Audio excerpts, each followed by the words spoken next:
A las 12 del mediodía del 20 de julio de 1944, el coronel Klaus von Stauffenberg entra en el complejo de oficinas del mariscal de campo Keitel en la Volksschanze, el cuartel general del Führer para el Frente Oriental, situado al este de Prusia. Tiene programado reunirse con Hitler para informarle sobre la disposición del Ejército Nacional.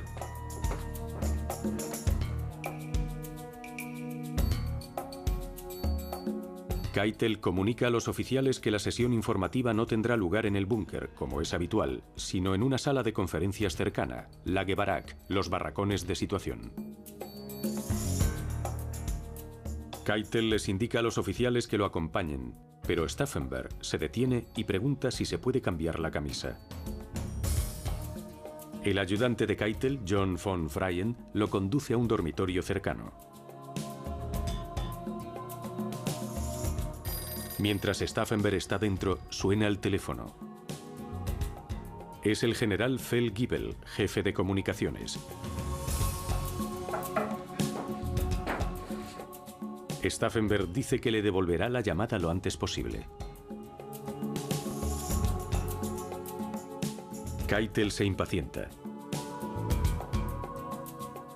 Stauffenberg sale por fin y los oficiales continúan el camino hacia la sala de conferencias, situada al otro lado de la zona de seguridad interna.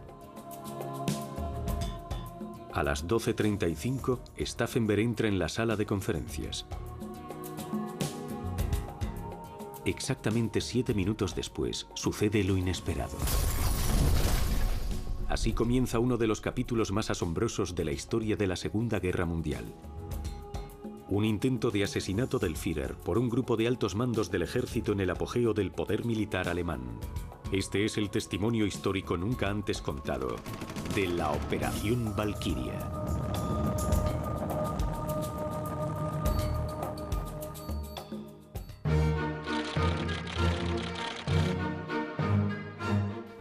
El plan Valkyria era un plan alemán oficial para utilizar en caso de que se produjese una revuelta masiva interna en Alemania. Ya fuese un levantamiento de obreros extranjeros o un bombardeo aéreo especialmente concentrado que causase estragos en los servicios locales. En 1944 Alemania contaba con 7,5 millones de trabajadores extranjeros y a los alemanes les preocupaba que pudiesen producirse disturbios civiles. El plan, cuyo lema era Valkyria, era un plan de contingencia en caso de levantamiento de los obreros extranjeros obligados a trabajar en Alemania. En casi todos los sectores había muchos de estos trabajadores. En caso de que esta revuelta se produjese, sería sofocada por el plan Valkyria. Todos los cuerpos estaban preparados para esta emergencia.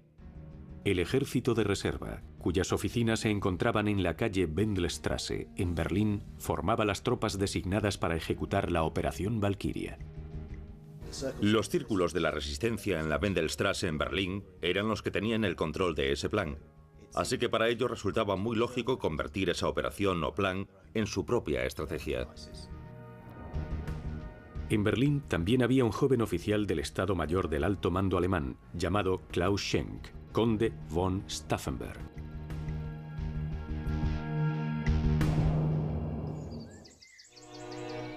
La familia von Stauffenberg era una de las más aristocráticas, antiguas y distinguidas del sur de Alemania.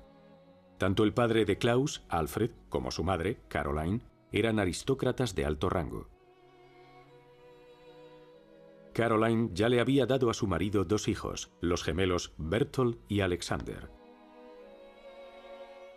En noviembre de 1907, cuando estaba embarazada de 8 meses de su siguiente hijo, decidió viajar al castillo de Stauffenberg en Gittingen. Su madre decidió visitar a su suegra. Y fue entonces cuando nacieron Klaus y su hermano Konrad.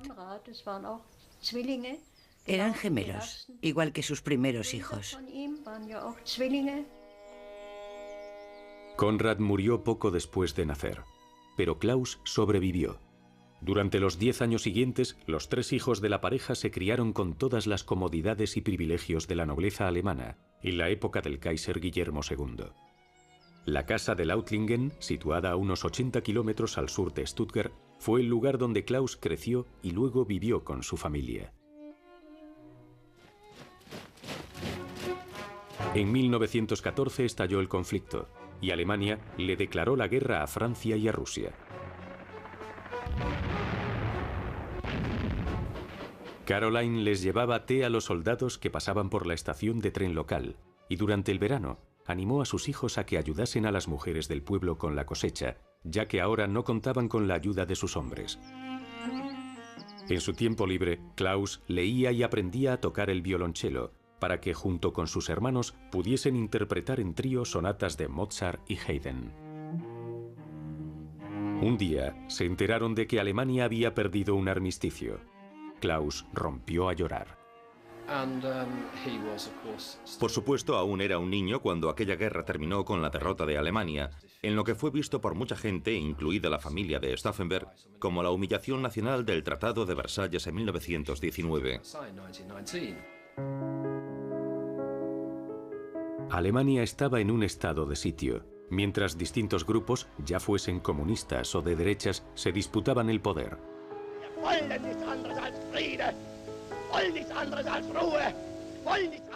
Aquella confusión preparó el terreno para la instauración de la dictadura de Adolf Hitler. La agitación política de aquellos años produjo una gran impresión en Klaus.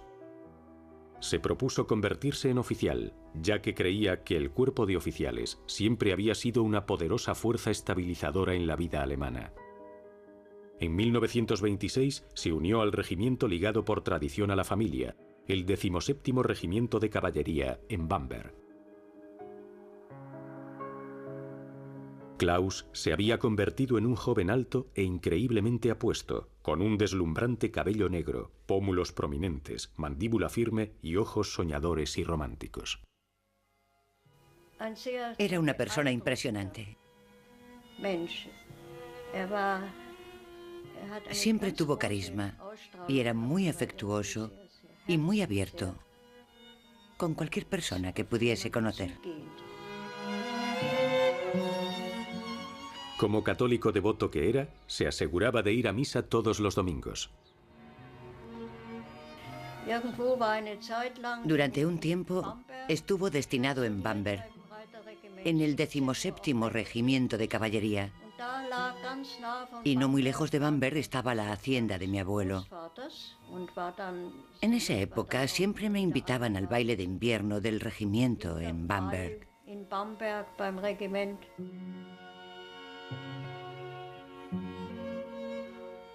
Un día conoció a una preciosa joven de 16 años, de nombre Nina, que asistía a un internado femenino de la zona.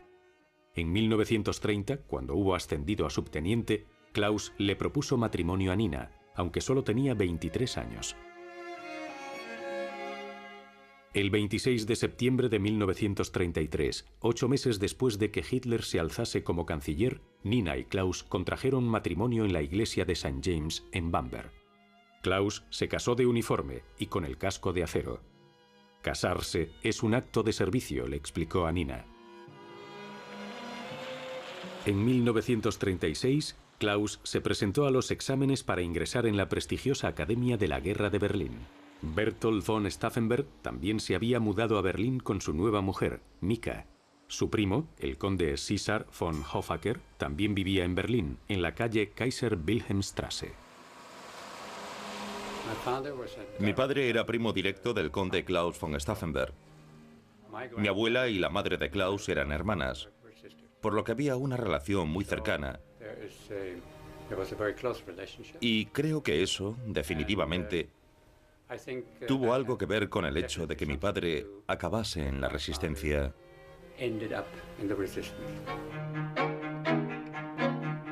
Su carrera militar progresaba rápido. En 1937 se convirtió en capitán de caballería y en 1938 fue destinado como oficial de Estado Mayor a la Primera División Ligera, que más tarde se conocería como la Sexta División Panzer. Ese mismo año, las SA y las SS organizaron la llamada Kristallnacht, o Noche de los Cristales Rotos, en la que destruyeron negocios y hogares de judíos e incendiaron numerosas sinagogas. En esa época yo tenía 8 años. Irrumpieron en los hogares judíos y arrojaron todas sus pertenencias a la calle. Quemaron y saquearon todo. Stauffenberg había apoyado la restricción de la influencia judía en el arte y en la vida pública, pero condenó firmemente esta acción. Su desencanto gradual con el régimen nazi había comenzado de manera irreversible.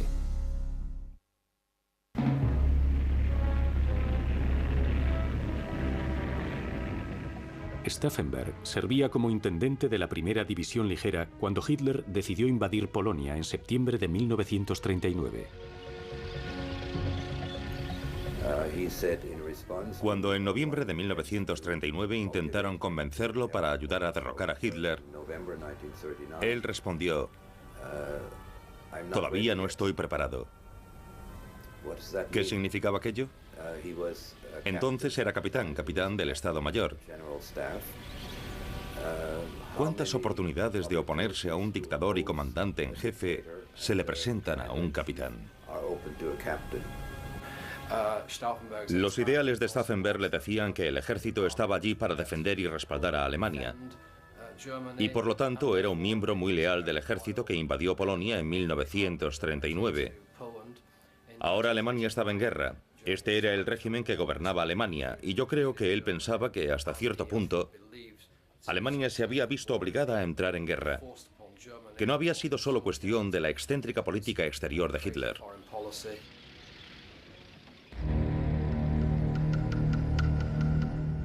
En esa época, Hitler ya estaba planeando la invasión de los Países Bajos y de Francia.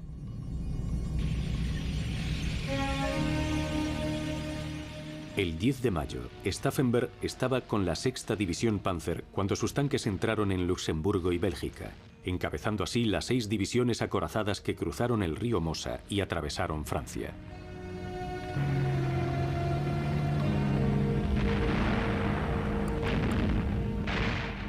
La resistencia francesa cayó más rápido de lo que el cuartel general de la división, en la retaguardia, podía controlar. Una semana más tarde, para su gran decepción, Stauffenberg fue retirado del frente y destinado a servir en el Estado Mayor del Ejército. Antes de tomar posesión de su nuevo puesto, Stauffenberg encontró tiempo para reencontrarse con su familia. Ahora era el orgulloso padre de 3 hijos, Franz Ludwig, Heimeran y Bertolt, a quien llamó así en honor a su hermano mayor. Un año después, Nina le obsequiaría con el 4.º hijo de la pareja, una niña llamada Valerie.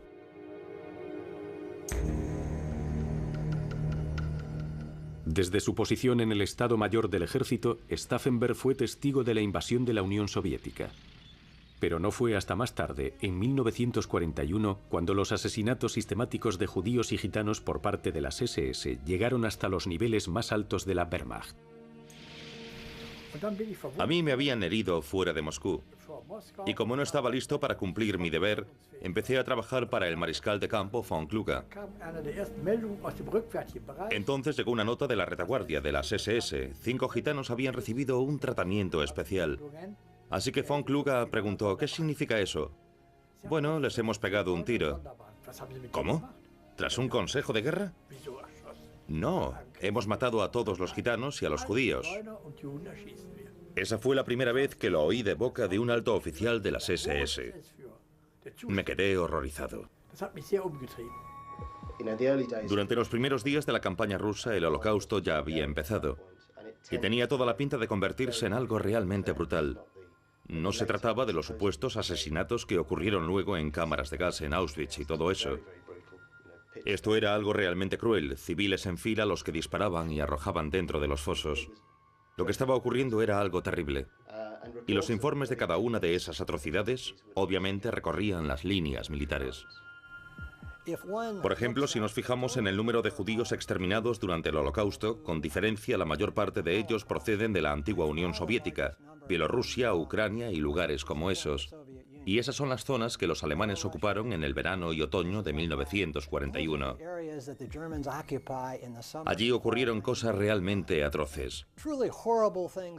Cosas a gran escala, matanzas y cosas similares. El mayor von Karstoff sobrevoló la zona y vio una enorme tumba junto a la que le estaban disparando a gente y arrojándola dentro.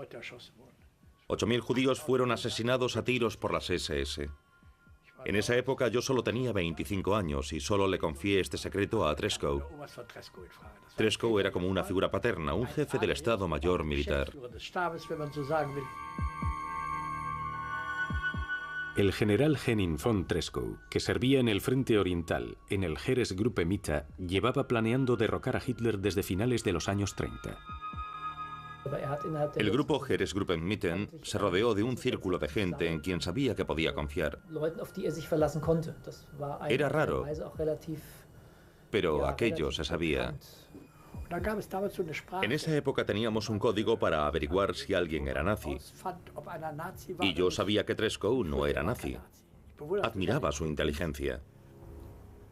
A eso de las 11 de la noche, Treschow estaría jugando al ajedrez para relajarse. Y entonces era cuando hablábamos de cómo llevar a cabo el asesinato. En ese momento ya no era una cuestión de por qué hacerlo, sino simplemente de cómo hacerlo. Von Treschow entendía que la Wehrmacht del Frente Oriental tenía una oportunidad única para gestar una conspiración, dada su independencia de los SD, la Gestapo y las SS.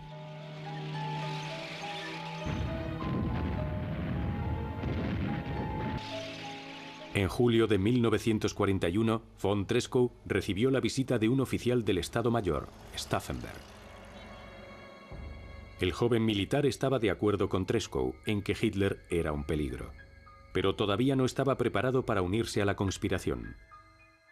No sería hasta el verano y otoño de 1942, durante una de sus misiones de reconocimiento en Ucrania, cuando Stauffenberg se convenció de que el Frente Oriental podría mantenerse.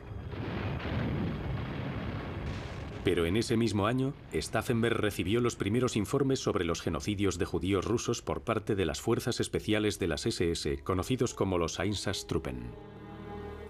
Se enteró de todo aquello.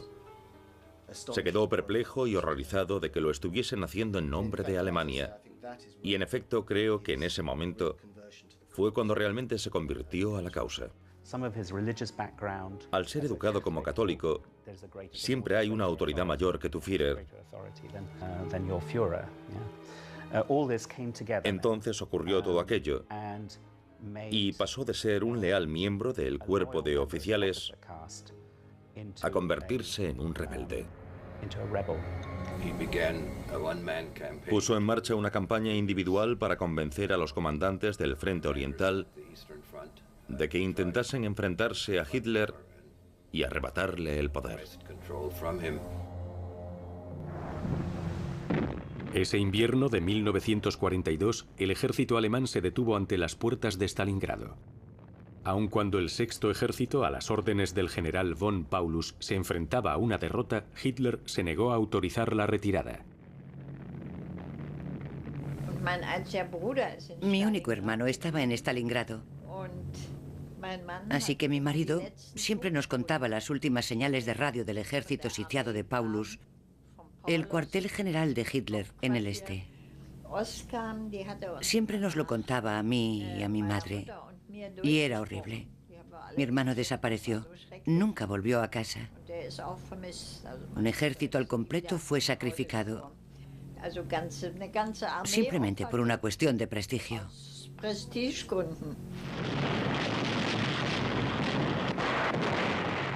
Stauffenberg ahora estaba convencido de que Hitler tenía que ser derrocado. Era tan elocuente en sus críticas que el resto de sus compañeros empezaron a preocuparse. Así que decidieron enviarlo lejos, a la 10ª División Panzer, en Túnez.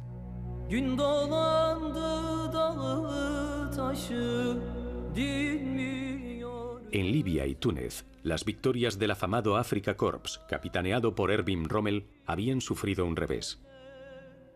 Los estadounidenses habían llegado al norte de África durante la Operación Torch.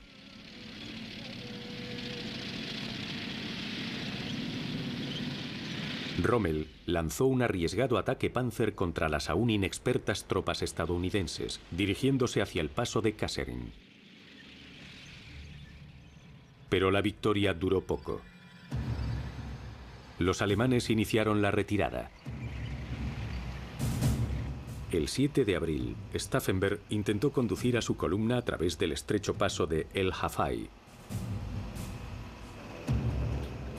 Pero los cazabombarderos lo alcanzaron.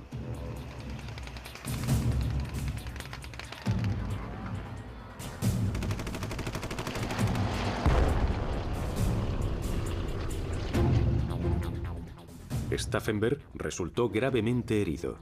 Fue trasladado a un hospital de campo en Sfax, donde perdió la mano derecha, 2 dedos de la izquierda y el ojo izquierdo.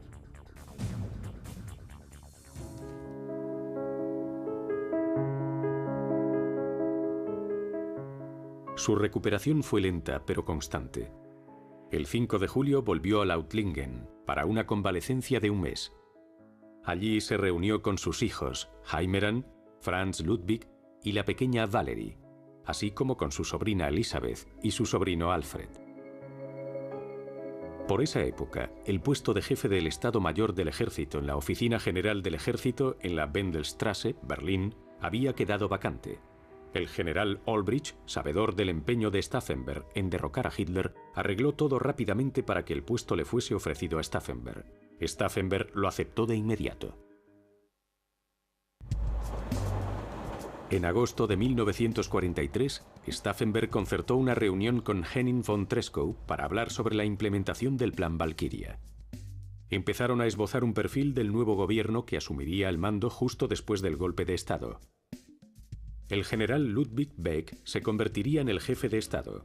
Friedrich Gedler, que había estado en la resistencia durante mucho tiempo, sería el nuevo canciller alemán. Von Treschow tomaría el control de todos los servicios de seguridad alemanes, incluidas la Gestapo y los SD de Himmler. El general Hebner pasaría a dirigir el Ministerio de Guerra. Finalmente, Olbrich o el propio Stauffenberg podrían ayudarle como secretario de Estado. El único ministro del gobierno de Hitler que los conspiradores querían mantener, en caso de que aceptase, era el ministro de Armamento, Albert Speer. Bajo su mandato, la producción de armamento había aumentado, a pesar de las devastadoras campañas de bombardeo de los británicos y de los estadounidenses. Yo entrevisté a Albert Speer y él sabía que su nombre se barajaba para convertirse en ministro de guerra en el nuevo gobierno en caso de que Hitler fuese asesinado y todo aquello fuese llevado a cabo con éxito. Stauffenberg se fue convirtiendo en el alma y el espíritu del Plan Valkyria. Pero todavía quedaba por solucionar el mayor de los problemas. Ni von Treschow ni otros conspiradores, como Merz von Kirchheim, tenían acceso al Führer. Pero entonces, en junio de 1944, Stauffenberg fue nombrado jefe del Estado Mayor de nada menos que el general Fromm, el jefe del ejército alemán. Y como Hitler quería ser informado frecuentemente sobre su disposición para el combate, Stauffenberg de repente se encontró en una posición en la que él mismo vería a Hitler de manera habitual. De todos los conspiradores, ahora él era quien estaba mejor situado para convertirse en el asesino. Al mismo tiempo, el mariscal de campo Rommel, comandante del Grupo B del ejército en Francia, finalmente había aceptado colaborar en la conspiración, que en el oeste estaba encabezada por el gobernador militar de Francia, el general von Stubnagel. Por lo tanto, el éxito de Valkyria dependía en gran parte de Stubnagel y de su mano derecha, que no era otro que el primo de Stauffenberg, César von Hoffacker. Stubnagel era su jefe inmediato, y creo que al final mi padre y Stubnagel se hicieron muy buenos amigos. Otra figura clave en la conspiración fue el general von Hasse, comandante de la ciudad de Berlín. Fue uno de los comandantes del Plan Valkyria y tenía tropas. Y con esas tropas bajo su mando se suponía que tenía que arrestar a Goebbels. Y para llevar a cabo esta tarea, le ordenó a uno de sus oficiales, el mayor Rommel, que arrestase a Goebbels una vez iniciado el golpe de Estado. Donde el plan fallaba era en el hecho de que Stauffenberg no podía estar en dos sitios a la vez. Era imprescindible para organizar la operación Valkyria en Berlín, así que tenía que estar allí. Era un hombre tremendamente poderoso y dinámico, y podía coger el teléfono y hablar con cualquier parte de Alemania y convencer a todo el mundo de que actuase del modo que tenían que actuar. Pero al mismo tiempo también era el que tenía que cometer el asesinato. Así que tenía que estar a más de 480 kilómetros al este, colocando la bomba en la sala de mapas de Rastenburgo.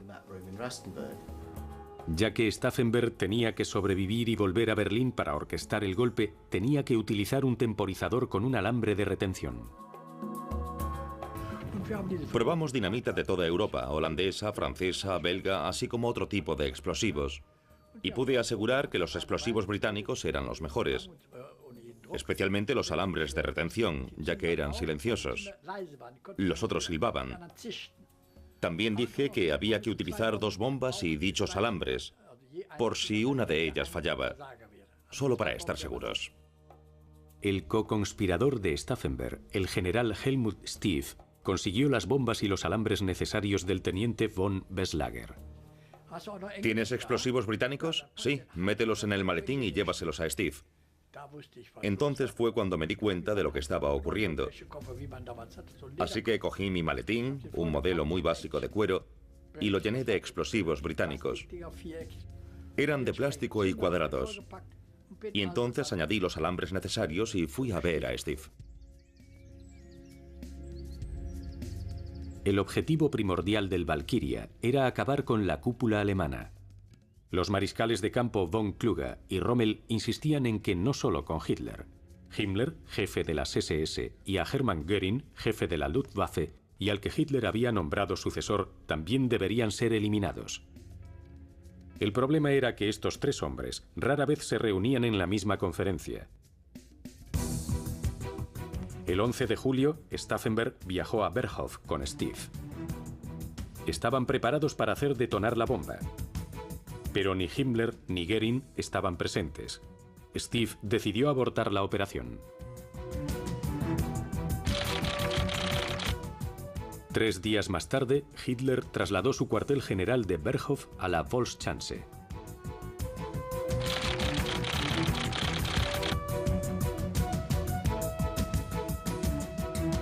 Construida en 1941 para preparar la Operación Barbarroja, la Volkschanze había sido ampliada hasta crear un amplio complejo que comprendía 3 anillos de seguridad. El primer complejo, conocido como la Zona de Seguridad número 2, contenía barracones e instalaciones para el personal e invitados, un centro de comunicación y un comedor de oficiales conocido como Casino 2.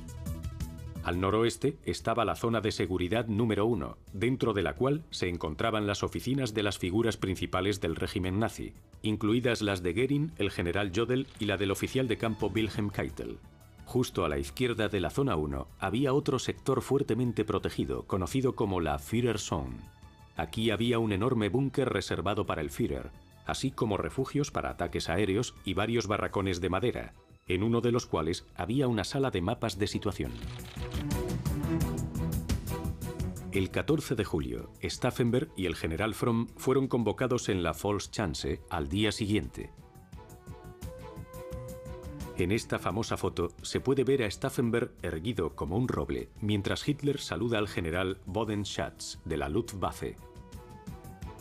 En Berlín, el general Olbricht ya estaba dando órdenes para el plan Valkyria, pero Stauffenberg fue informado de nuevo de que no colocase las bombas porque Himmler y Göring no estaban presentes. Pero el 15 de julio, Stauffenberg tuvo la oportunidad de hacer un ensayo general.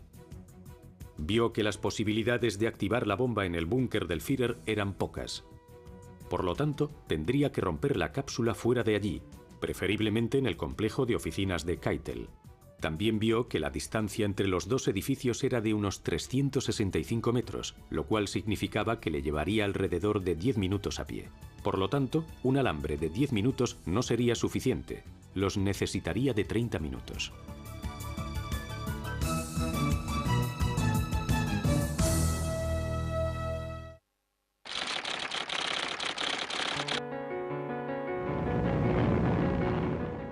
En la mañana del 20 de julio de 1944, el Heinkel 111 que transportaba a Stauffenberg y a von Haaften llega a Rastenburgo, el pequeño aeropuerto que presta servicio a la Volkschanze. La seguridad es férrea. El mayor Herbert Buchs recuerda el ambiente que había en el cuartel general del Führer. En el este la situación era muy crítica. También hacía mucho calor y había mucha humedad, condiciones que a Hitler no le gustaban. El ambiente general en la Volkschanze era tenso.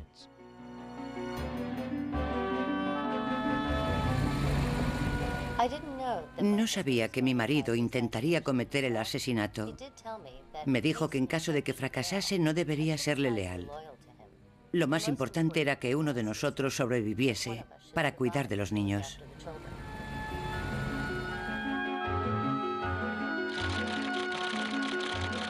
Stauffenberg se sienta a desayunar. Lo acompaña el capitán von Millendorf, el ayudante del comandante de la Volkschanze. Poco después de las 11, acompañado por von Haften, Stauffenberg se dirige a la oficina de Wilhelm Keitel para preparar la presentación ante el Führer.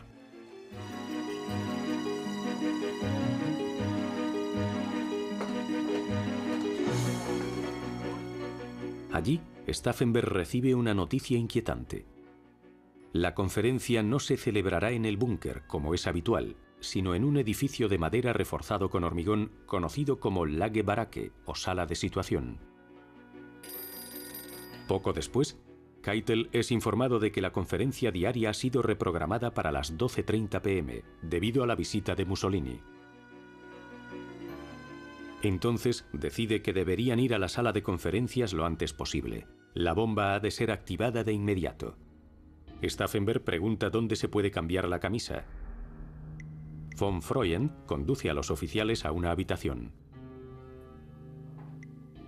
Una vez dentro, unos nerviosos Haften y Stauffenberg empiezan a activar la bomba. Stauffenberg utiliza una tenaza especial para romper las cápsulas del alambre británico.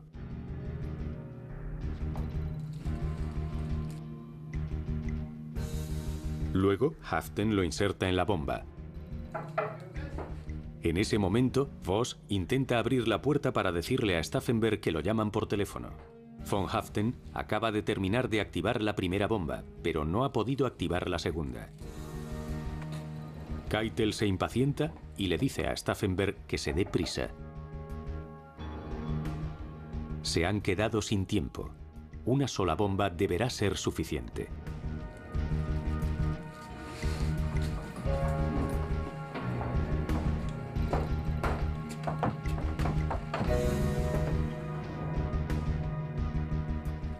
Von Freuen se ofrece a llevarle el maletín a Stauffenberg, pero Stauffenberg rechaza el ofrecimiento.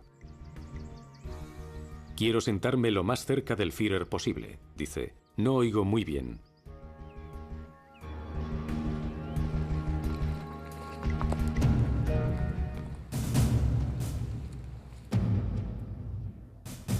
Cuando llegan a la sala de conferencias, Hitler está escuchando el informe del general Adolf Heusinger, amigo de Treschow, y el único general en la sala que está al corriente de que se está urdiendo un plan para matar a Hitler.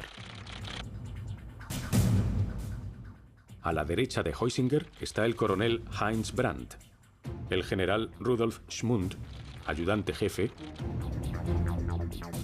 el coronel Heinrich Bormann, de la Wehrmacht, y el taquígrafo Berger, así como otros oficiales.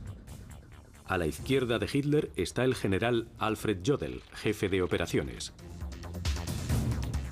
Y su segundo, el general Barlimont. Ni Göring ni Himmler están presentes, pero Stauffenberg sabe que debe proceder con el plan. Von Freuen da un paso al frente y le pide a Oberst von Brandt que se eche a un lado para que Stauffenberg pueda estar más cerca de Hitler.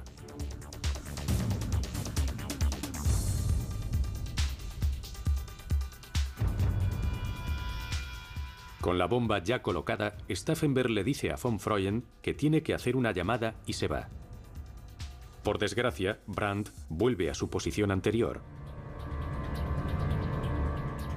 Una vez fuera del edificio, Stauffenberg se apresura a salir de la zona del Führer y se dirige al edificio de los ayudantes, donde sabe que lo está esperando el general Feldgiebel. En la sala de conferencias, la presentación de Heusinger continúa. El reloj sigue corriendo.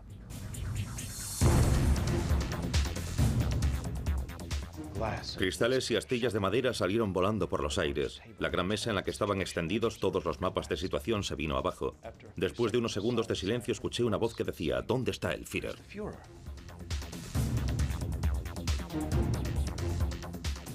En medio de la confusión posterior, Stauffenberg y von Haften intentan escapar. Al pasar junto a los barracones de situación, Stauffenberg ve un cadáver cubierto con la gabardina de Hitler, al que transportan en una camilla. En el primer anillo de seguridad y después en el segundo control les permiten continuar. Pero para entonces, el comandante de la Volkschanze ordena el cierre total. En el último control hacen parar a Stauffenberg. Él mismo decide llamar al comandante. Por casualidad, lo ponen en contacto con el capitán von Millendorf, el mismo oficial con el que había desayunado esa misma mañana. Von Millendorf le da luz verde para continuar y abandonar el complejo.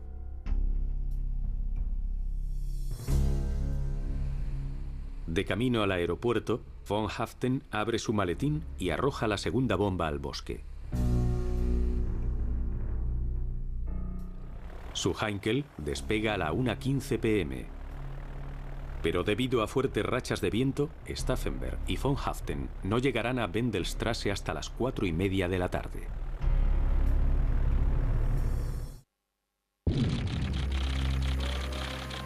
Mientras tanto, en la Volkschanze, Feldgiebel se da cuenta de que algo va mal.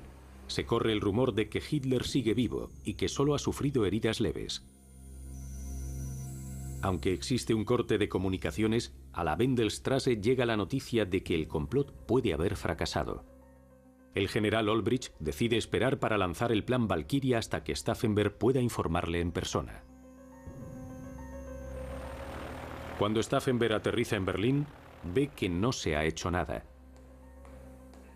Se habían malgastado unas horas valiosísimas durante las cuales los conspiradores todavía contaban con el factor sorpresa.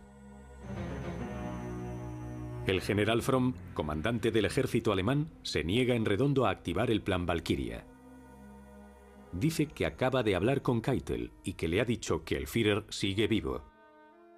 Stauffenberg argumenta haber visto el cadáver de Hitler con sus propios ojos y que las noticias procedentes de la Volkschanze son un truco.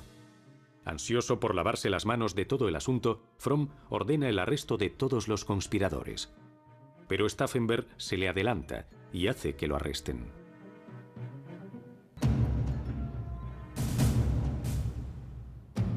Junto con Olbricht y Merz von Kirchheim, Stauffenberg empieza a emitir frenéticamente órdenes por telex a las distintas unidades del ejército, apremiándolos a situarse en las posiciones que les habían sido asignadas. Afortunadamente, en París, todo va según el plan.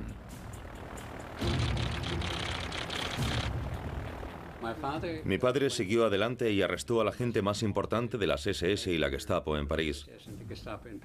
Luego tenían un problema que solucionar, ya que el mariscal de campo Kluge, el jefe militar en Francia, estaba al corriente de la resistencia, pero todavía no había decidido por completo si se uniría a ella.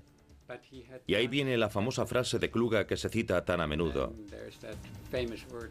caballeros, mientras el cerdo siga vivo, no puedo.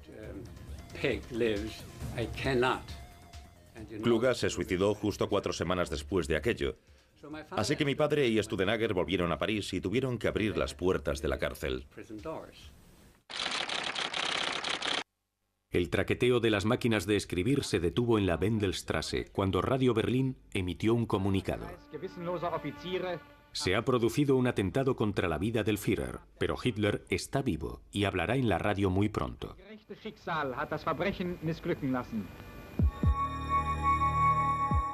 ¿Por qué fracasó el complot?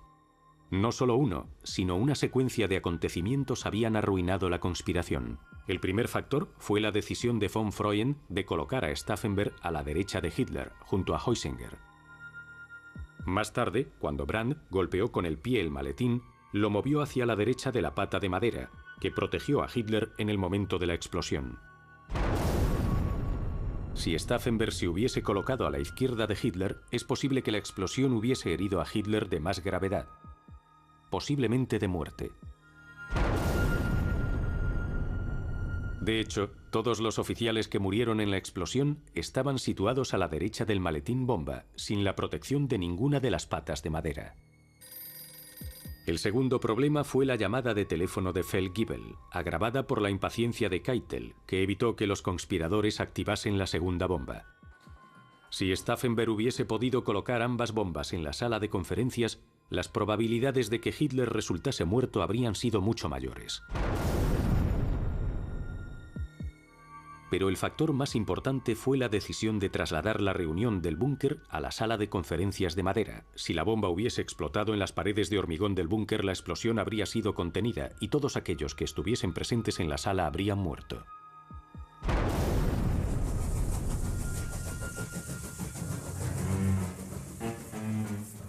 Hitler estaba convencido de que lo había salvado la providencia. Saludándolo con la mano izquierda, ya que se había lesionado el brazo derecho en la explosión, recibió con orgullo a su invitado, el exdictador italiano Benito Mussolini. Mientras Hitler le mostraba a Mussolini los restos de las barracas, le decía: «Ya ve, no ha quedado nada en pie y aún así yo he salido sin un solo rasguño». En realidad se había herido el hombro, así que colocó la mano derecha entre los botones de su túnica como Napoleón. Hasta entonces todo el mundo estaba convencido de que había sido alguno de los obreros que trabajaba en las barracas. Pero la repentina desaparición de Stauffenberg les hizo ver las cosas de una manera totalmente diferente. Esa noche, Hitler supo que un grupo de oficiales habían sido los responsables.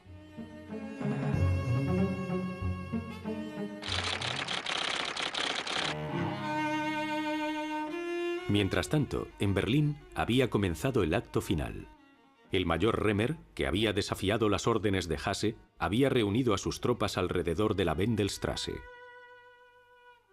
Poco después, las fuerzas de Remmer fueron relevadas por las SS. Valkyria había fracasado. Fromm fue liberado y pronto ordenó el arresto de los conspiradores.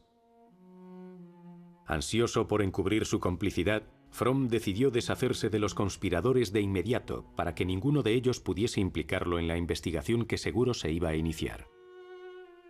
Stauffenberg, Haftern, Olbrich y Kirchheim fueron condenados a muerte inmediatamente.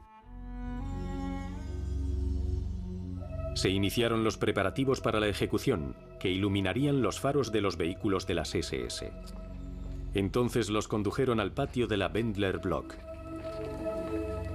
De manera simultánea, Hitler estaba dando su comunicado de radio desde la Volkschanze.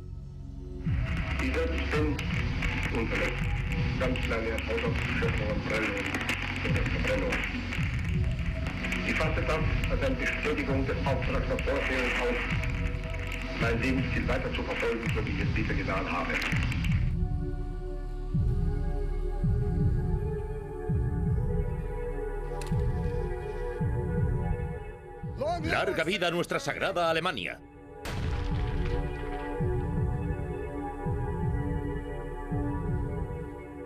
Era la 1 de la madrugada del 21 de julio de 1944.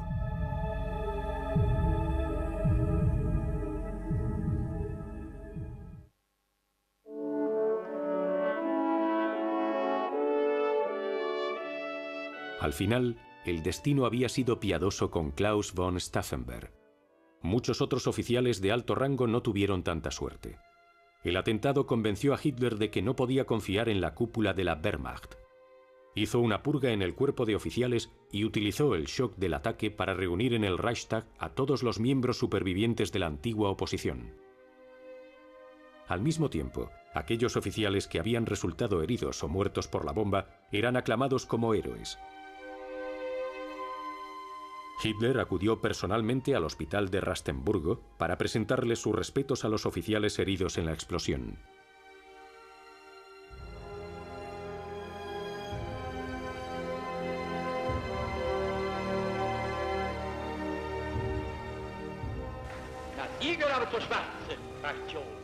Hitler ordenó una serie de juicios mediáticos en el Volksgerichtshof, o Tribunal del Pueblo, presidido por un temido juez llamado Roland Freisler.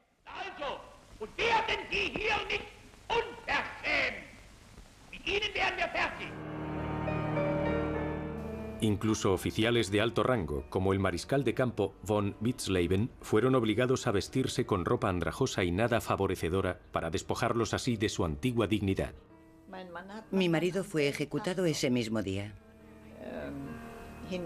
Le permitieron escribir una primera y última carta de despedida, y eso fue lo que hizo. Luego escribió una segunda carta porque decía que todavía le quedaban 5 minutos. Y no sé si te llegará la primera carta, decía. Por eso te escribo por última vez. Las palabras de esa carta, escritas 5 minutos antes de morir, son realmente emotivas.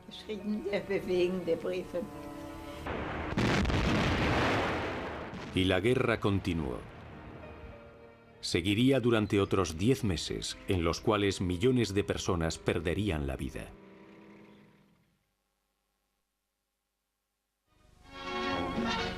Brussels is free, liberated from German bondage for the second time in 26 years. Y apareció un hombre en motocicleta gritando: ¡Sacad las banderas! ¡Sacad las banderas! ¡Vienen los británicos! Y en la distancia se podían oír vítores. Primero, muy, muy bajito, y luego cada vez más y más alto. Y entonces supimos que éramos libres. Los restos de Klaus von Stauffenberg fueron exhumados y luego quemados por las SS. El lugar donde reposan actualmente sus cenizas se desconoce hasta el día de hoy.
De manera simultánea, Hitler estaba dando su comunicado de radio desde la Volkschanze.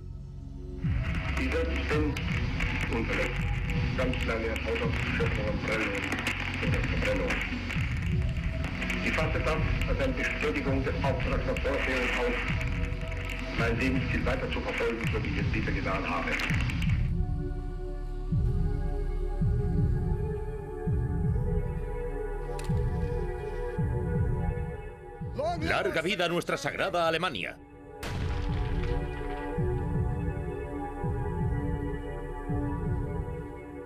Era la 1 de la madrugada del 21 de julio de 1944.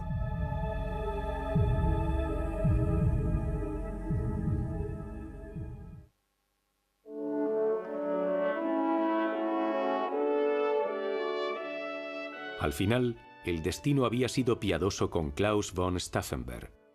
Muchos otros oficiales de alto rango no tuvieron tanta suerte. El atentado convenció a Hitler de que no podía confiar en la cúpula de la Wehrmacht. Hizo una purga en el cuerpo de oficiales y utilizó el shock del ataque para reunir en el Reichstag a todos los miembros supervivientes de la antigua oposición.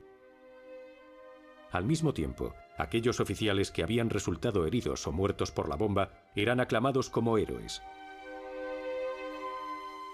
Hitler acudió personalmente al hospital de Rastenburgo para presentarle sus respetos a los oficiales heridos en la explosión.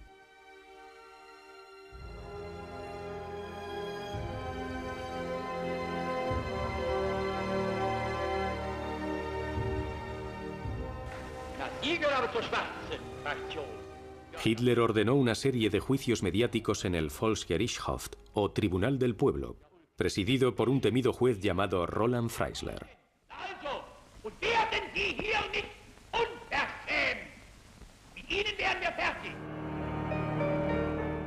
Incluso oficiales de alto rango, como el mariscal de campo von Witzleben, fueron obligados a vestirse con ropa andrajosa y nada favorecedora para despojarlos así de su antigua dignidad. Mi marido fue ejecutado ese mismo día. Le permitieron escribir una primera y última carta de despedida, y eso fue lo que hizo. Luego escribió una segunda carta porque decía que todavía le quedaban 5 minutos. Y no sé si te llegará la primera carta, decía.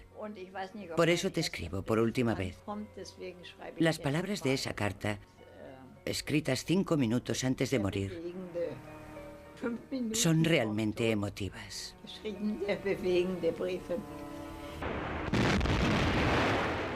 Y la guerra continuó. Seguiría durante otros 10 meses de la resistencia, pero todavía no había decidido por completo si se uniría a ella. Y ahí viene la famosa frase de Kluge que se cita tan a menudo. Caballeros, mientras el cerdo siga vivo, no puedo. Kluge se suicidó justo 4 semanas después de aquello. Así que mi padre y Studenager volvieron a París y tuvieron que abrir las puertas de la cárcel. El traqueteo de las máquinas de escribir se detuvo en la Wendelstraße cuando Radio Berlín emitió un comunicado. Se ha producido un atentado contra la vida del Führer, pero Hitler está vivo y hablará en la radio muy pronto.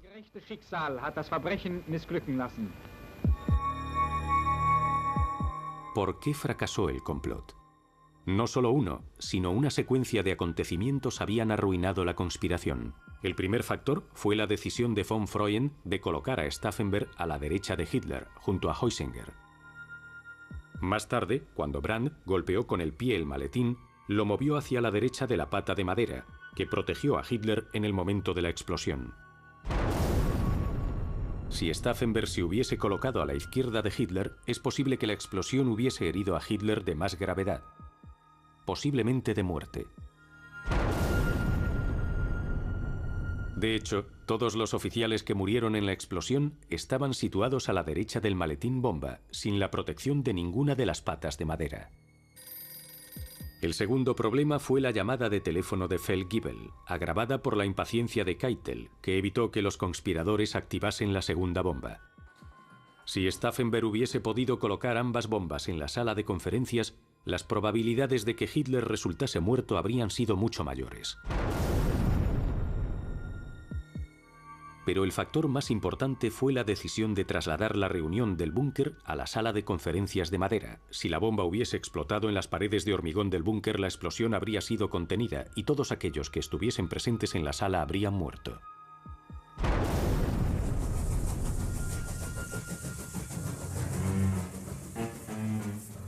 Hitler estaba convencido de que lo había salvado la providencia. Saludándolo con la mano izquierda, ya que se había lesionado el brazo derecho en la explosión, recibió con orgullo a su invitado, el exdictador italiano Benito Mussolini. Mientras Hitler le mostraba a Mussolini los restos de las barracas, le decía: «Ya ve, no ha quedado nada en pie y aún así yo he salido sin un solo rasguño». En realidad se había herido el hombro, así que colocó la mano derecha entre los botones de su túnica como Napoleón. Hasta entonces todo el mundo estaba convencido de que había problemas. Ni von Treschow ni otros conspiradores, como Merz von Kirchheim, tenían acceso al Führer. Pero entonces, en junio de 1944, Stauffenberg fue nombrado jefe del Estado Mayor de nada menos que el general Fromm, el jefe del ejército alemán. Y como Hitler quería ser informado frecuentemente sobre su disposición para el combate, Stauffenberg de repente se encontró en una posición en la que él mismo vería a Hitler de manera habitual. De todos los conspiradores, ahora él era quien estaba mejor situado para convertirse en el asesino. Al mismo tiempo, el mariscal de campo Rommel, comandante del Grupo B del ejército en Francia, finalmente había aceptado colaborar en la conspiración, que en el oeste estaba encabezada por el gobernador militar de Francia, el general von Stubnagel. Por lo tanto, el éxito de Valkyria dependía en gran parte de Stubnagel y de su mano derecha, que no era otro que el primo de Stauffenberg, César von Hoffacker. Stubnagel era su jefe inmediato. Y creo que al final mi padre y Stubnagel se hicieron muy buenos amigos. Otra figura clave en la conspiración fue el general von Hasse, comandante de la ciudad de Berlín. Fue uno de los comandantes del Plan Valkyria y tenía tropas. Y con esas tropas bajo su mando se suponía que tenía que arrestar a Goebbels. Y para llevar a cabo esta tarea, le ordenó a uno de sus oficiales, el mayor Rommel, que arrestase a Goebbels una vez iniciado el golpe de Estado. Donde el plan fallaba era en el hecho de que Stauffenberg no podía estar en dos sitios a la vez. Era imprescindible para organizar la operación Valkyria en Berlín, así que tenía que estar allí. Era un hombre tremendamente poderoso y dinámico, y podía coger el teléfono y hablar con cualquier parte de Alemania y convencer a todo el mundo de que actuase del modo que tenían que actuar. Pero al mismo tiempo también era el que tenía que cometer el asesinato. Así que tenía que estar a más de 480 kilómetros al este, colocando la bomba en la sala de mapas de Rastenburgo. Ya que Stauffenberg tenía que sobrevivir y volver a Berlín para orquestar el golpe, tenía que utilizar un temporizador con un alambre de retención. Probamos dinamita de toda Europa, holandesa, francesa, belga, así como otro tipo de explosivos.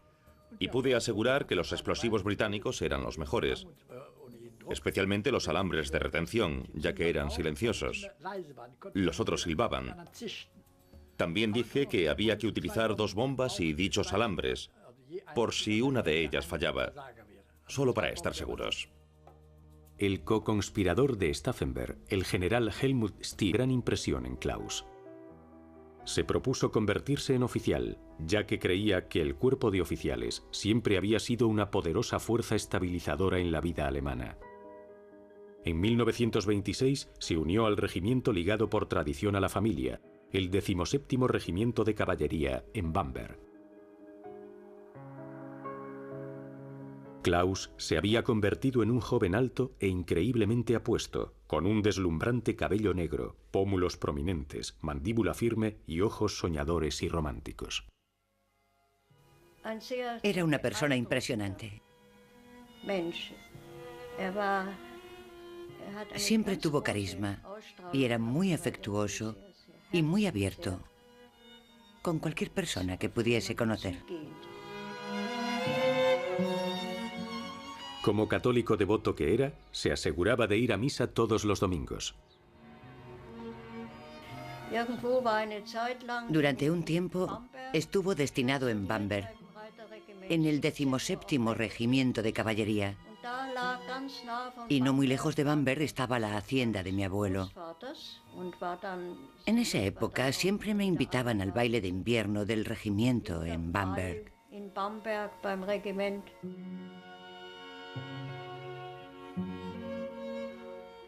Un día conoció a una preciosa joven de 16 años, de nombre Nina, que asistía a un internado femenino de la zona. En 1930, cuando hubo ascendido a subteniente, Klaus le propuso matrimonio a Nina, aunque solo tenía 23 años. El 26 de septiembre de 1933, 8 meses después de que Hitler se alzase como canciller, Nina y Klaus contrajeron matrimonio en la iglesia de St. James en Bamberg. Klaus se casó de uniforme y con el casco de acero. Casarse es un acto de servicio, le explicó a Nina. En 1936, Klaus se presentó a los exámenes para ingresar en la prestigiosa Academia de la Guerra de Berlín. Berthold von Stauffenberg también se había mudado a Berlín con su nueva mujer, Mika. Su primo, el conde César von Hoffacker, también vivía en Berlín, en la calle Kaiser Wilhelmstrasse. Mi padre era primo directo del conde Klaus von Stauffenberg. Mi abuela y la madre de Klaus eran hermanas, por lo que había una relación muy cercana. Y creo que eso, definitivamente, tuvo algo que ver con el hecho de que mi padre acabase en la resistencia.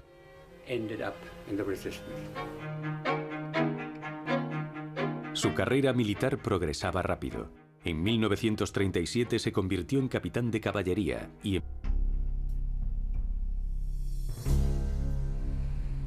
de camino al aeropuerto, von Haften abre su maletín y arroja la segunda bomba al bosque. Su Heinkel despega a la 1:15 p.m. Pero debido a fuertes rachas de viento, Stauffenberg y von Haaften no llegarán a Wendelstraße hasta las 4:30 de la tarde.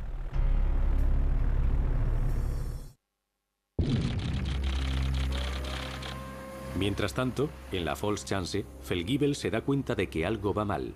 Se corre el rumor de que Hitler sigue vivo y que solo ha sufrido heridas leves.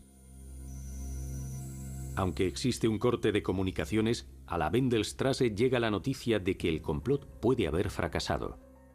El general Olbricht decide esperar para lanzar el plan Valkyria hasta que Stauffenberg pueda informarle en persona. Cuando Stauffenberg aterriza en Berlín, ve que no se ha hecho nada. Se habían malgastado unas horas valiosísimas durante las cuales los conspiradores todavía contaban con el factor sorpresa. El general Fromm, comandante del ejército alemán, se niega en redondo a activar el plan Valkyria. Dice que acaba de hablar con Keitel y que le ha dicho que el Führer sigue vivo. Stauffenberg argumenta haber visto el cadáver de Hitler con sus propios ojos y que las noticias procedentes de la Volkschanze son un truco. Ansioso por lavarse las manos de todo el asunto, Fromm ordena el arresto de todos los conspiradores.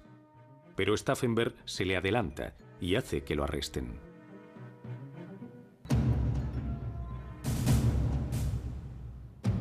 Junto con Olbricht y Merz von Kirchheim, Stauffenberg empieza a emitir frenéticamente órdenes por telex a las distintas unidades del ejército, apremiándolos a situarse en las posiciones que les habían sido asignadas.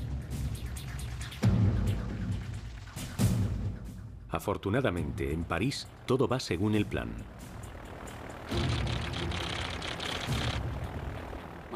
Mi padre siguió adelante y arrestó a la gente más importante de las SS y la Gestapo en París. Luego tenían un problema que solucionar, ya que el mariscal de campo Kluge, el jefe militar en Francia, estaba al corriente de la resistencia, pero todavía no había decidido por completo si se uniría a ella. Y ahí viene la famosa frase de Kluge que se cita tan a menudo: caballeros, mientras el cerdo siga vivo, no puedo. Kluge se suicidó justo 4 semanas después de aquello. Así que mi padre y Studenager volvieron a París y tuvieron que abrir las puertas de la cárcel.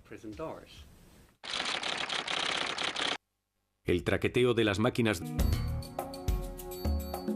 Keitel comunica a los oficiales que la sesión informativa no tendrá lugar en el búnker, como es habitual, sino en una sala de conferencias cercana, Lagebarak, los barracones de situación. Keitel les indica a los oficiales que lo acompañen, pero Stauffenberg se detiene y pregunta si se puede cambiar la camisa. El ayudante de Keitel, John von Freyen, lo conduce a un dormitorio cercano. Mientras Stauffenberg está dentro, suena el teléfono. Es el general Feldgiebel, jefe de comunicaciones. Stauffenberg dice que le devolverá la llamada lo antes posible. Keitel se impacienta. Stauffenberg sale por fin y los oficiales continúan el camino hacia la sala de conferencias, situada al otro lado de la zona de seguridad interna. A las 12:35, Stauffenberg entra en la sala de conferencias. Exactamente 7 minutos después, sucede lo inesperado. Así comienza uno de los capítulos más asombrosos de la historia de la Segunda Guerra Mundial. Un intento de asesinato del Führer por un grupo de altos mandos del ejército en el apogeo del poder militar alemán. Este es el testimonio histórico nunca antes contado de la Operación Valkyria.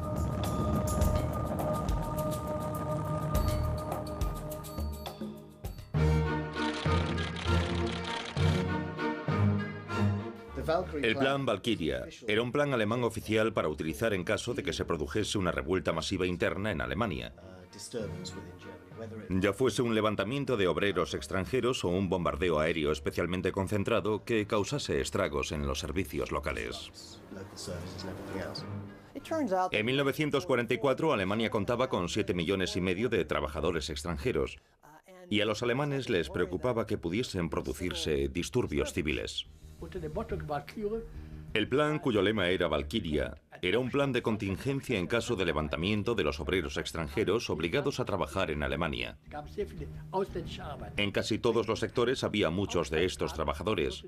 En caso de que esta revuelta se produjese, sería sofocada por el plan Valkyria. Todos los cuerpos estaban preparados para esta emergencia. El ejército de reserva, cuyas oficinas se encontraban en la calle Wendelstraße, en Berlín, formaba las tropas designadas para ejecutar la Operación Valkyria. Los círculos de la resistencia en la Wendelstraße en Berlín eran los que tenían el control de ese plan.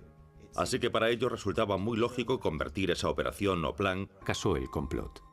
No solo uno, sino una secuencia de acontecimientos habían arruinado la conspiración. El primer factor fue la decisión de von Freund de colocar a Stauffenberg a la derecha de Hitler, junto a Heusinger.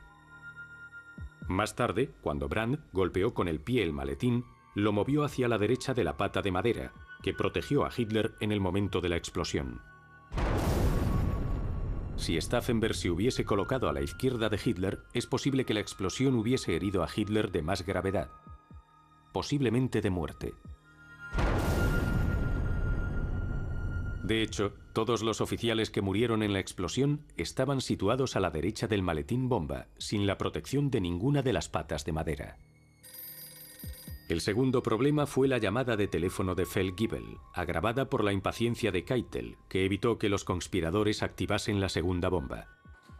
Si Stauffenberg hubiese podido colocar ambas bombas en la sala de conferencias, las probabilidades de que Hitler resultase muerto habrían sido mucho mayores. Pero el factor más importante fue la decisión de trasladar la reunión del búnker a la sala de conferencias de madera. Si la bomba hubiese explotado en las paredes de hormigón del búnker, la explosión habría sido contenida y todos aquellos que estuviesen presentes en la sala habrían muerto.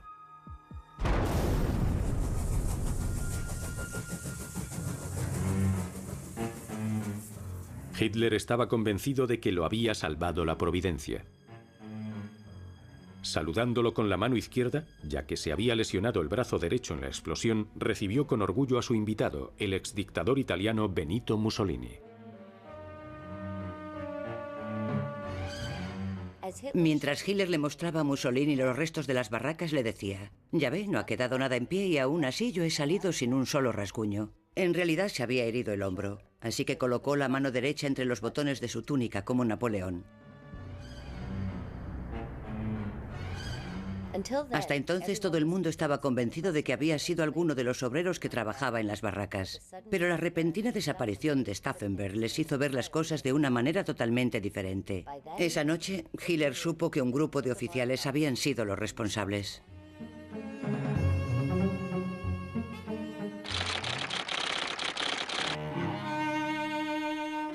Mientras tanto, en Berlín había comenzado el acto final. El mayor Remmer, que había desafiado las órdenes de Hasse, había reunido a sus tropas alrededor de la Wendelstraße. Poco después, las fuerzas de Remmer fueron relevadas por las SS. Valkyria había fracasado.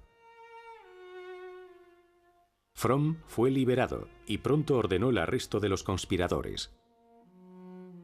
Ansioso por Gestapo en París.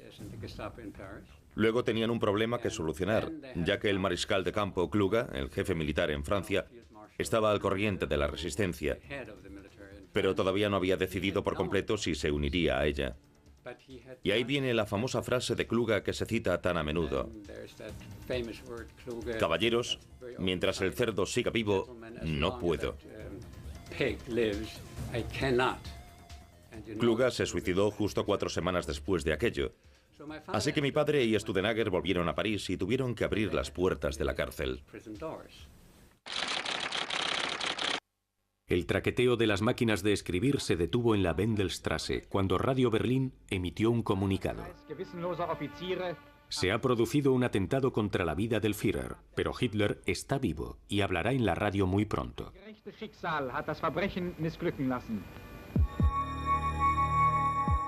¿Por qué fracasó el complot?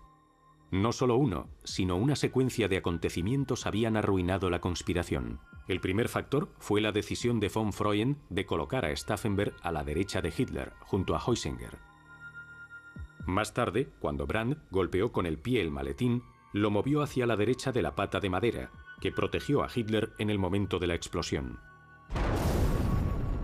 Si Stauffenberg se hubiese colocado a la izquierda de Hitler, es posible que la explosión hubiese herido a Hitler de más gravedad, posiblemente de muerte. De hecho, todos los oficiales que murieron en la explosión estaban situados a la derecha del maletín bomba, sin la protección de ninguna de las patas de madera. El segundo problema fue la llamada de teléfono de Feldgiebel, agravada por la impaciencia de Keitel, que evitó que los conspiradores activasen la segunda bomba. Si Stauffenberg hubiese podido colocar ambas bombas en la sala de conferencias, las probabilidades de que Hitler resultase muerto habrían sido mucho mayores. Pero el factor más importante fue la decisión de trasladar la reunión del búnker a la sala de conferencias de madera. Si la bomba hubiese explotado en las paredes de hormigón del búnker, la explosión habría sido contenida y todos aquellos que estuviesen presentes en la sala habrían muerto.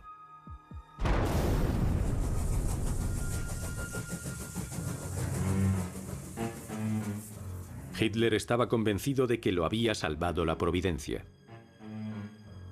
Saludándolo con la mano izquierda, ya que se había lesionado el brazo derecho en la explosión, recibió con orgullo a su invitado, el exdictador italiano Benito Mussolini.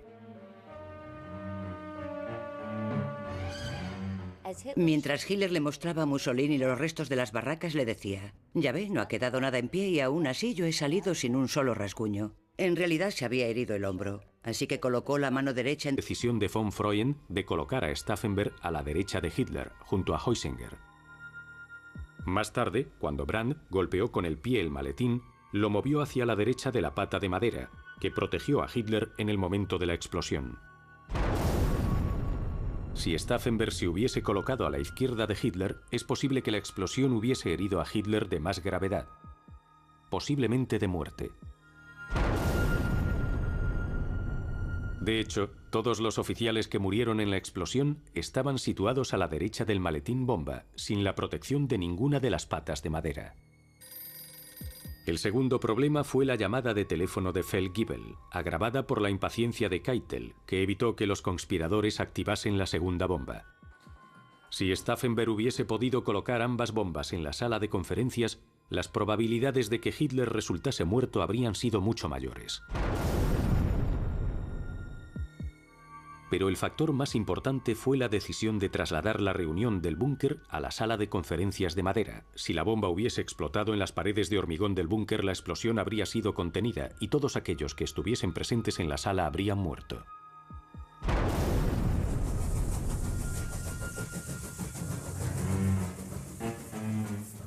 Hitler estaba convencido de que lo había salvado la providencia. Saludándolo con la mano izquierda, ya que se había lesionado el brazo derecho en la explosión, recibió con orgullo a su invitado, el exdictador italiano Benito Mussolini. Mientras Hitler le mostraba a Mussolini los restos de las barracas, le decía: «Ya ve, no ha quedado nada en pie y aún así yo he salido sin un solo rasguño». En realidad se había herido el hombro, así que colocó la mano derecha entre los botones de su túnica como Napoleón. Hasta entonces todo el mundo estaba convencido de que había sido alguno de los obreros que trabajaba en las barracas. Pero la repentina desaparición de Stauffenberg les hizo ver las cosas de una manera totalmente diferente. Esa noche, Hitler supo que un grupo de oficiales habían sido los responsables.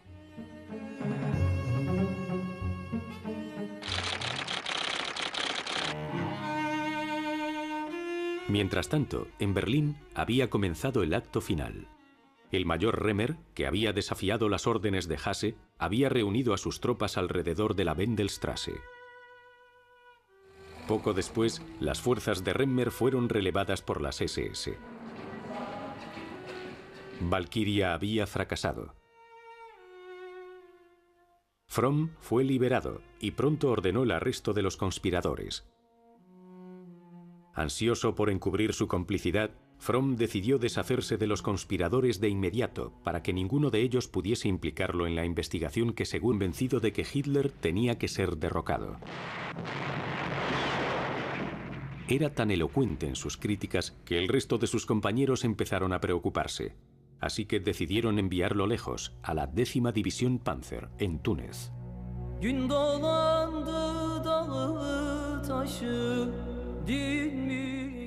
En Libia y Túnez, las victorias del afamado Afrika Korps, capitaneado por Erwin Rommel, habían sufrido un revés. Los estadounidenses habían llegado al norte de África durante la Operación Torch.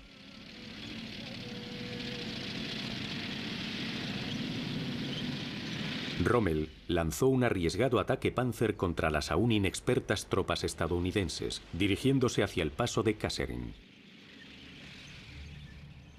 Pero la victoria duró poco. Los alemanes iniciaron la retirada. El 7 de abril, Stauffenberg intentó conducir a su columna a través del estrecho paso de El Hafai. Pero los cazabombarderos lo alcanzaron.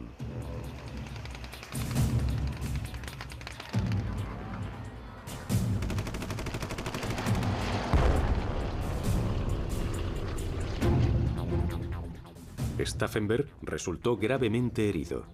Fue trasladado a un hospital de campo en Sfax, donde perdió la mano derecha, 2 dedos de la izquierda y el ojo izquierdo.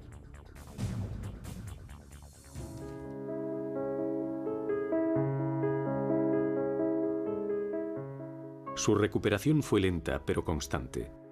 El 5 de julio volvió a Lautlingen para una convalecencia de un mes.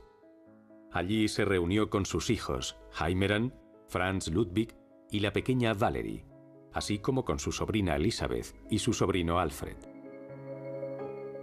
Por esa época, el puesto de jefe del Estado Mayor del Ejército en la Oficina General del Ejército en la Wendelstraße, Berlín, había quedado vacante. El general Olbrich, sabedor del empeño de Stauffenberg en derrocar a Hitler, arregló todo rápidamente para que el puesto le fuese ofrecido a Stauffenberg. Stauffenberg lo aceptó de inmediato. En agosto de 1943, Stauffenberg concertó una reunión con Henning von Treschow para hablar sobre la implementación del Plan Valkyria. Empezaron a esbozar un perfil del nuevo gobierno que asumiría el mando justo después del golpe de Estado. El general Ludwig Beck se convertiría en el jefe de Estado. Friedrich Gedler, que había estado en la resistencia durante mucho tiempo, sería el nuevo canciller alemán.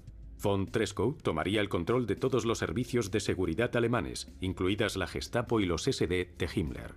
El general Hebner pasaría a dirigir el Ministerio de Guerra. En derrocar a Hitler, arregló todo rápidamente para que el puesto le fuese ofrecido a Stauffenberg. Stauffenberg lo aceptó de inmediato. En agosto de 1943, Stauffenberg concertó una reunión con Henning von Treschow para hablar sobre la implementación del Plan Valkyria. Empezaron a esbozar un perfil del nuevo gobierno que asumiría el mando justo después del golpe de Estado. El general Ludwig Beck se convertiría en el jefe de Estado. Friedrich Gedler, que había estado en la resistencia durante mucho tiempo, sería el nuevo canciller alemán. Von Treschow tomaría el control de todos los servicios de seguridad alemanes, incluidas la Gestapo y los SD de Himmler. El general Hebner pasaría a dirigir el Ministerio de Guerra. Finalmente, Olbrich o el propio Stauffenberg podrían ayudarle como secretario de Estado. El único ministro del gobierno de Hitler que los conspiradores querían mantener, en caso de que aceptase, era el ministro de Armamento, Albert Speer. Bajo su mandato, la producción de armamento había aumentado, a pesar de las devastadoras campañas de bombardeo de los británicos y de los estadounidenses. Yo entrevisté a Albert Speer y él sabía que su nombre se barajaba para convertirse en ministro de guerra en el nuevo gobierno en caso de que Hitler fuese asesinado y todo aquello fuese llevado a cabo con éxito.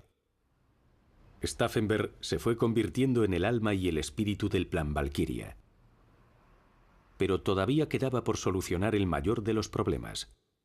Ni von Treschow ni otros conspiradores, como Merz von Kirchheim, tenían acceso al Führer. Pero entonces, en junio de 1944, Stauffenberg fue nombrado jefe del Estado Mayor de nada menos que el general Fromm, el jefe del ejército alemán. Y como Hitler quería ser informado frecuentemente sobre su disposición para el combate, Stauffenberg de repente se encontró en una posición en la que él mismo vería a Hitler de manera habitual. De todos los conspiradores, ahora él era quien estaba mejor situado para convertirse en el asesino. Al mismo tiempo, el mariscal de campo Rommel, comandante del Grupo B del ejército en Francia, finalmente había aceptado colaborar en la conspiración, que en el oeste estaba encabezada por el gobernador militar de Francia, el general von Stubnagel. Por lo tanto, el éxito de Valkyria dependía en gran parte de Stubnagel y de su mano derecha, que no era otro que el primo de Stauffenberg, César von Hoffacker.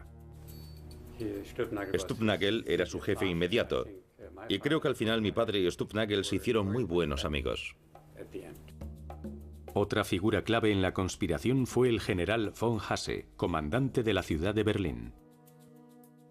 Fue uno de los comandantes del Plan Valkyria y tenía tropas.